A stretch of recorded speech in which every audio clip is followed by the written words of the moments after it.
Vous êtes aux urgences avec votre enfant pour une blessure et vous apprenez qu'il a besoin d'une sédation procédurale.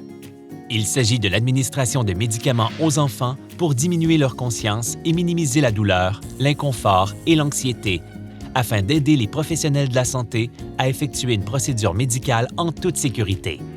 La sédation procédurale n'est pas une opération. Elle est sûre et couramment utilisée pour des procédures courtes mais douloureuses, comme la réparation d'os cassés ou de plaies.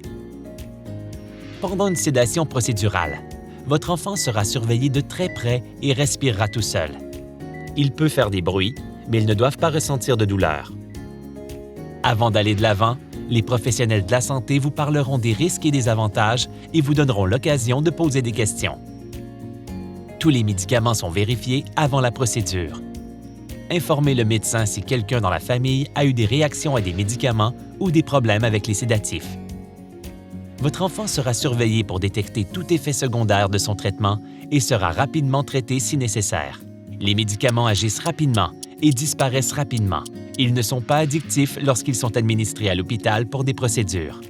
Les sédations procédurales dans les hôpitaux impliquent une intraveineuse pour les médicaments, c'est-à-dire une petite paille en plastique dans la veine. Parfois, les médicaments peuvent être administrés dans le nez ou dans un muscle. Un professionnel de la santé surveillera les signes vitaux et la respiration de votre enfant pour assurer sa sécurité. Ils vous aideront si nécessaire et un professionnel de la santé donnera la bonne quantité de médicaments pour la procédure.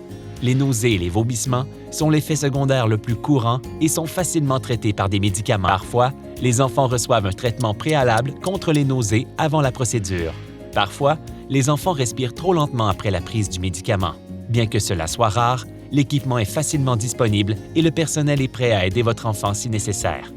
D'autres effets secondaires rares incluent des réveils avec de mauvais rêves, une éruption cutanée ou une réaction allergique. Vous recevrez des informations sur la manière de prendre soin de votre enfant une fois l'intervention terminée. Il est important de poser des questions. Votre professionnel de la santé est là pour vous soutenir et s'assurer que vous disposez de toutes les informations dont vous avez besoin. Pour des conseils sur les soins à apporter à votre enfant après l'intervention, regardez Sédation procédurale, partie 2. Pour plus d'informations sur les soins de santé pour les enfants, visitez trek.ca.